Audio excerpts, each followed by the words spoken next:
So today's video is going to show you how to make a straight strip set. See how that is nice and straight? No wave happening there.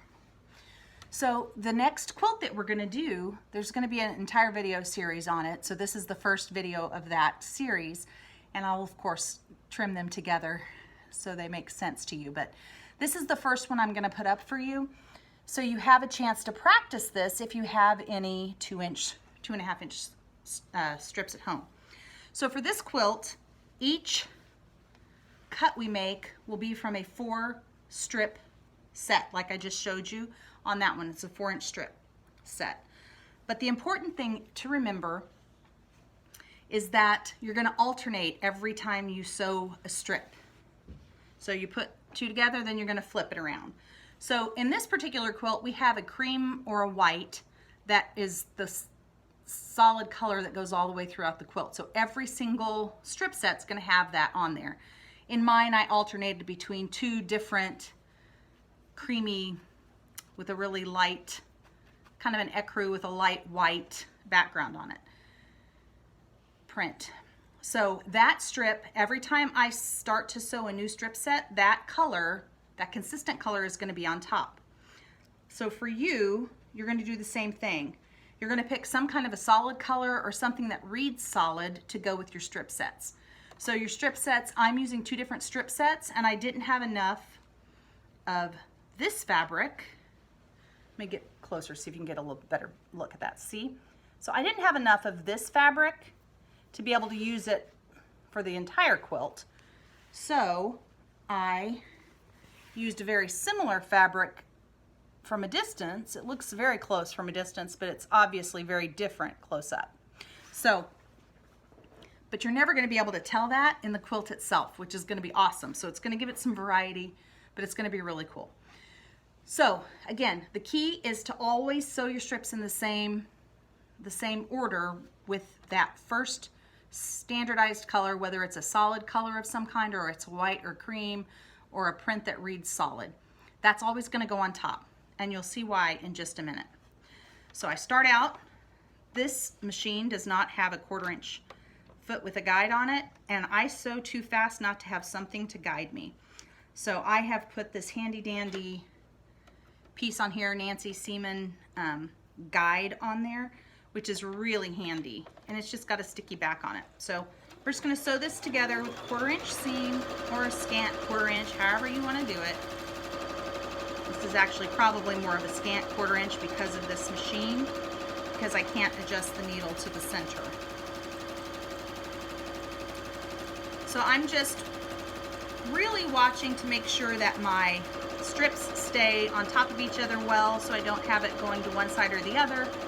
And I'm using that guide to kind of help me along so I can get through this quickly. I am a notoriously fast sewer because I am really impatient. So I have to have a guide to make sure I don't mess it up. Okay, so here is the key. So you see here, I just finished this. So I'm going to take this off, I'm going to hold on to it, and I'm going to flip it upside down. So now I'm going to go back through the machine this way.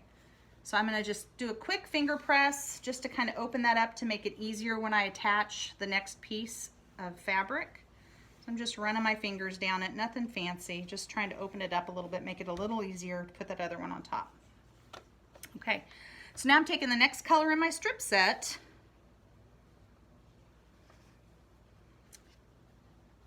and I'm going to lay it on top of the second fabric. So the white, or the cream, was the first one, it was on top. But now I'm putting the red on top. So I'm keeping it with the smallest one on top here. And you'll see next time we do have to rotate it, and the small one will be on the bottom. But again, it makes it very easy so you can keep track of where you're at and what you're doing if you do it this way. So again, I did the white on top first, and then I held on to that end and I flipped it over, opened it up, and then added my red on top. Doing the same thing here, just making sure I stay lined up with my bottom and top fabrics and keeping it against that guide. And as long as I keep adjusting and keep those fabrics going, your 1/4 inch should stay pretty true. Now, if you lose track of what you're doing or don't pay attention to what you're doing, like I am prone to do at times, that can definitely mess up your 1/4 inch. Okay, so there we are.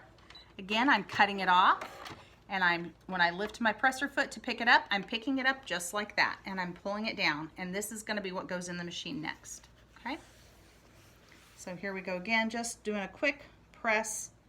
Now this time I do have to put it on the bottom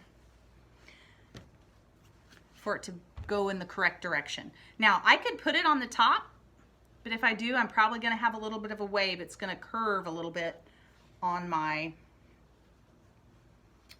strip set, and we don't want that. You really want a nice, crisp, straight strip set. So again, same thing. I'm just gonna, as I sew, I'm just gonna keep lining these up. It's a little more important here with that small one on the bottom, because you can't see the whole thing, to make sure you see the edges are lining up as you go, because it's real easy to get off when you can't see that whole strip. So this is where you just need to take a little bit of time and focus on what you're doing, making sure you stay lined up.